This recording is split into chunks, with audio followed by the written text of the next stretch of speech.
मेरे channel अस्ट्रोदेव Modi sir में आज क्लास 6 का हिस्ट्री का चैप्टर 6 पढ़ेंगे। चैप्टर 6 का नाम है साम्राज्य विस्तार और शासन। अगर ये आपको वीडियो अच्छी लगे तो लाइक सब्सक्राइब और कमेंट करें। इस वीडियो में सब कुछ बुक के अंदर से क्वेश्चन भी रहेगा, बुक का भी क्वेश्चन सॉल्व होगा। चलिए शुरू करते हैं। बुक का क्वेश्चन देख लीजिए।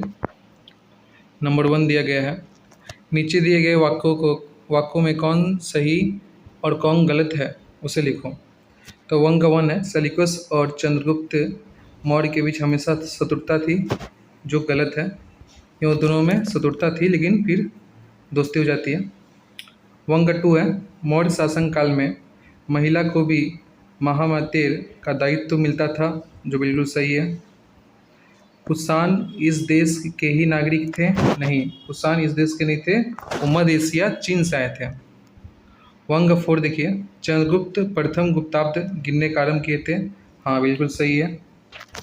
अब 2 का देखिए, नीचे दी गई विवृत्ति के साथ कौन सी व्याख्या सबसे ज़्यादा सटीक है उसे चुनकर लिखो। तो 2 का 1 देख लीजिए। विवृत्ति दिया गया है, अशोक ने अपने साम्राज्य में पशु हत्या को बंद किया था। तो व्याख्या 1 नंबर देखिए, अपने राज्य में पशुओं की संख्या बढ़ाने के लिए। दूसरा है धर्म का अनुसरण करने के लिए। तीसरा है पशु व्यापार बढ़ाने के लिए। तो इसका सही आंसर होगा धर्म का अनुसरण करने के लिए। तो व्याख्या नंबर 2 होगा सही। दूसरा नंबर है 2 का 2, कुषाण सम्राट अपनी मूर्ति दीवालों में रखते थे। व्याख्या 1 है, वे देवता के वंशधर थे।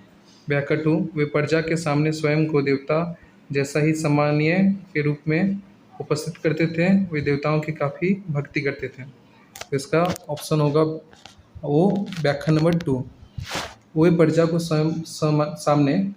सामने स्वयं को देवता जैसे ही सम्मानीय रूप में उपस्थित करते थे। क्यों? क्योंकि वे लोग अपने आप को देवता का पुत्र मानते थे, याद रखिएगा। 2 का 3 है, गुप्त सम्राट बड़ी बड़ी उपाधियाँ लेते थे। व्याख्या 1 है, उपाधि सुनने में अच्छा लगता था, प्रजा देती थी। तीसरा है, सम्राट इसके जरिए अपनी विशाल क्षमता का प्रदर्शन करते थे। तो इसका सही आंसर है व्याख्या नंबर 3, सम्राट इसके जरिए अपनी विशाल क्षमता का प्रदर्शन करते थे। 1 का 4 है, स्वयं जांग चीन से भारतीय उपमहादेश आए थे। व्याख्या नंबर 1 देखिए, भारतीय उपमहादेश घूमने के लिए। दूसरा है हर्षवर्धन के शासन के विषय में पुस्तक लिखने के लिए। तीसरा है बौद्ध धर्म के बारे में और अधिक पढ़ाई लिखाई करने के लिए। इसका भी आंसर है व्याख्या नंबर 3, बौद्ध धर्म के बारे में और अधिक पढ़ाई के लिखने के लिए आए थे, जानने के लिए आए थे। देखिए 3 नंबर है, अपनी भाषा में सोचकर लिखो। ये आपका नोट्स में दिए हुए हैं। चलिए आगे करते हैं, नोट्स पढ़ते हैं। बुक के अंदर से का क्वेश्चन होगा इम्पोर्टेंट, चलिए देखते हैं। अब नोट्स देख लीजिए, बुक के अंदर से क्वेश्चन आंसर है, इंपॉर्टेंट क्वेश्चन है जो एग्जाम में आता है। इससे आप नोट्स पढ़ लीजिएगा तो आपका चैप्टर 6 क्लास 6 का चैप्टर 6 कंप्लीट हो जाएगा। पहला क्वेश्चन देख लीजिए, साम्राज्य का है या साम्राज्य से क्या समझते हैं? तो आंसर देखिए, कई राज्यों को जोड़कर एक विशाल शासन क्षेत्र बनता है, इस क्षेत्र को साम्राज्य कहते हैं। ठीक है। दूसरा नंबर देखिए, सम्राट कौन होता है? तो साम्राज्य में शासन करने वाला ही सम्राट होता है। सम्राट का मतलब बड़ा राजा, याद रखिएगा। 3 नंबर है, महिला सम्राट को क्या कहा जाता है? तो महिला सम्राट को कहा जाता है सम्राज्ञी, याद रखिएगा। 4 नंबर है, भारतीय उपमहादेश में प्रथम साम्राज्य कैसे बना? तो मगध को केंद्र बिंदु बनाकर ही भारत में प्रथम साम्राज्य बना और जिसका नाम मौर्य साम्राज्य पड़ा, याद रखिएगा। सबसे पहले चंद्रगुप्त मौर्य ने मौर्य साम्राज्य का नींव डालते हैं।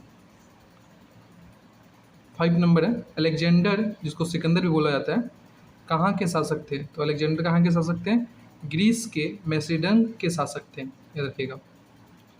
6 नंबर है, अलेक्जेंडर के समय मगध का राजा कौन था? तो अलेक्जेंडर के समय मगध का राजा धनानंद या राजानंद थे, उन्हीं का नाम है, दोनों उन्हीं का नाम है। 7 नंबर है, मौर्य साम्राज्य के प्रथम सम्राट कौन थे? तो मौर्य सम्राट के प्रथम सम्राट चंद्रगुप्त मौर्य थे। फिर है, मौर्य साम्राज्य की राजधानी कहाँ थी? तो मौर्य साम्राज्य की राजधानी पाटलिपुत्र थी। ये इंपॉर्टेंट याद रखिएगा, ये आता ही है। अर्थशास्त्र नामक पुस्तक किसने लिखा? तो अर्थशास्त्र नामक पुस्तक कौटिल्य या चाणक्य, दोनों एक ही जन का नाम है, उसने अर्थशास्त्र नामक पुस्तक लिखा। ये प्रधानमंत्री भी थे चंद्रगुप्त मौर्य के, ये भी याद रखिएगा। 10 नंबर है, चंद्रगुप्त मौर्य के बाद कौन राजा बना? चंद्रगुप्त मौर्य के बाद उसका पुत्र बिंदुसार राजा बना, याद रखिएगा। अशोक सम्राट कौन था? तो अशोक सम्राट बिंदुसार का पुत्र था। तो देखिए चंद्रगुप्त बनता है, उसके बाद बिंदुसार, उसका बाद उसका पुत्र अशोक सम्राट, और भारत के सम्राट थे, और वो क्या थे? भारत के सम्राट, संपूर्ण भारत के सम्राट थे। किस युद्ध के बाद अशोक ने बौद्ध धर्म अपना लिया? 12 नंबर क्वेश्चन है, किस युद्ध के बाद अशोक ने बौद्ध धर्म अपना लिया? तो आंसर है कलिंग युद्ध के बाद। कलिंग युद्ध के बाद अशोक ने बौद्ध धर्म अपना लिया। 30 नंबर है, अमात्य किसे कहा जाता है? तो अमात्य मगध के राज कर्मचारी या मंत्रियों को अमात्य कहा जाता है, याद रखिएगा। 40 नंबर है, इंडिका नामक पुस्तक किसने लिखी? तो इंडिका नामक पुस्तक मेगास्थनीज ने लिखी, याद रखिएगा। 15 है, मौर्य साम्राज्य का अंतिम सम्राट कौन था? तो वीरदत्त, मौर्य साम्राज्य का अंतिम सम्राट वीरदत्त था। दोनों इंपॉर्टेंट है, ये भी इंपॉर्टेंट है, ये भी इंपॉर्टेंट है, याद रखिएगा, दोनों इंपॉर्टेंट है। 16 नंबर है, पुष्यमित्र शुंग कौन थे? तो पुष्यमित्र शुंग याद रखिएगा, मौर्य राजा जो अंतिम राजा थे वीरदत्त को हटाकर पुष्यमित्र शुंग मगध के राजा बन गए। फिर है 17 नंबर, इसको भी याद रखिएगा, गंगा रिदाई का है? तो गंगा रिदाई मगध के पूरब में स्थित एक शक्तिशाली राज्य था। 18 नंबर है, कुषाण कहाँ से आए थे? तो कुषाण मध्य एशिया या आज जिसको बोलते हैं चीन, तो चीन से आए थे, डायरेक्ट बोल सकते हैं, नहीं तो मध्य एशिया से आए थे।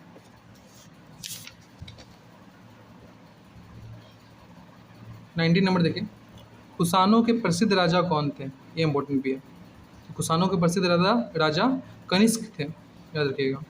20 नंबर है, भारत में सर्वप्रथम सोने के सिक्के या मुद्रा किसने चलाया? तो आंसर है कुषाणों ने। 21 नंबर है, कनिष्क की राजधानी कहाँ थी? तो पुरुषपुर या पेशावर, जो आज पेशावर है ये पाकिस्तान में है। 22 नंबर है, सातवाहन वंश के प्रथम शासक कौन थे? तो सातवाहन वंश के प्रथम शासक सिमुक थे, राजा सिमुक। 23 नंबर है, सातवाहन कहाँ के शासक थे? सातवाहन दक्षिण भारत के शासक थे। 24 नंबर है, नालंदा विश्वविद्यालय की स्थापना किसके शासनकाल में हुई? तो ये इंपॉर्टेंट है, 7 में भी आता है, क्लास 7 में भी आएगा। कुमार गुप्त के शासनकाल में नालंदा विश्वविद्यालय की स्थापना हुई थी। 25 नंबर है, हर्षचरित काव्य की रचना किसने की? तो हर्षवर्धन के कवि वानभट्ट ने हर्षचरित काव्य की रचना की, याद रखिएगा। 26 नंबर है, गुप्ताब्द का आरंभ किसने किया? तो गुप्ताब्द का आरंभ चंद्रगुप्त प्रथम ने किया।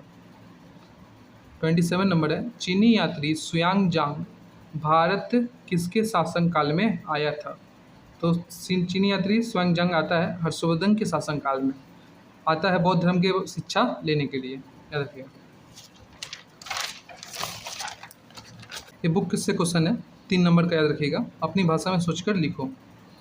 3 से 4 लाइन बुक के अंदर से क्वेश्चन है। 3 का 1 है, देखिए, कलिंग युद्ध के परिणाम के साथ अशोक का धर्म से का संबंध था, धर्म उसके शासन को कितना प्रभावित किया? तो आंसर देख लीजिए, शॉर्ट में लिखिए आपका अपनी भाषा में कि आपको याद भी हो जाए, तो इसको याद करने का कोशिश करिएगा।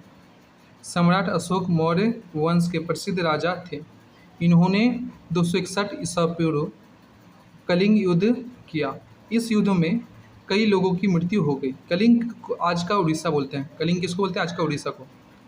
इस हिंसा के लिए अशोक को काफ़ी दुख हुआ, तो जो वहाँ पर खून का नदी बह गया, जिसके कारण अशोक को काफ़ी दुख हुआ। कहानी जिसे याद रखिएगा, उन्होंने बौद्ध धर्म अपना लिया, तो एक भिक्षुक से वो बौद्ध धर्म अपना लेते हैं और युद्ध करना और हिंसा करना, पशुओं को मारना बंद कर दिया, याद रखिएगा। फिर 3 का 2 है, मौर्य सम्राट गुप्तचर की नियुक्ति क्यों करते थे? ये भी आई है, जहाँ आपको तीनों याद नहीं हो रहा था कम से कम ये याद कर लीजिएगा, क्योंकि आने का चांस है। आंसर देख लीजिए, मौर्य सम्राट गुप्तचरों की नियुक्ति करते थे क्योंकि उनके राज्य में होने वाले बाहरी आक्रमण और आंतरिक विद्रोह के बारे में तुरंत उनको पता चल जाए। गुप्तचरों का जाल पूरे राज्य में फैला रहता था। याद रखिए। 3 का 3 है, लास्ट क्वेश्चन है। मौर्य और गुप्त सम्राट के मध्य क्षमता और मर्यादा की तुलना कीजिए। इसका आंसर देख लीजिए। मौर्य सम्राट को प्रजा देवता के समान मानते थे। तो मौर्य सम्राट जो थे उनको प्रजा लोग देवता मानते थे, पर गुप्त सम्राट अपने आप को महाराजाधिराज कहते थे। मौर्य सम्राट क्षमता दिखाने के लिए यज्ञ नहीं करते थे, परंतु गुप्त सम्राट अपनी क्षमता दिखाने के लिए बड़े बड़े यज्ञ करते थे। अगर आपको ये क्वेश्चन अच्छे लगे, नोट्स अच्छे लगे, लाइक सब्सक्राइब और कमेंट करें, जिससे मुझे भी पता चले 6 का, और कुछ अगला चैप्टर चाहते हैं तो कमेंट करिएगा। धन्यवाद।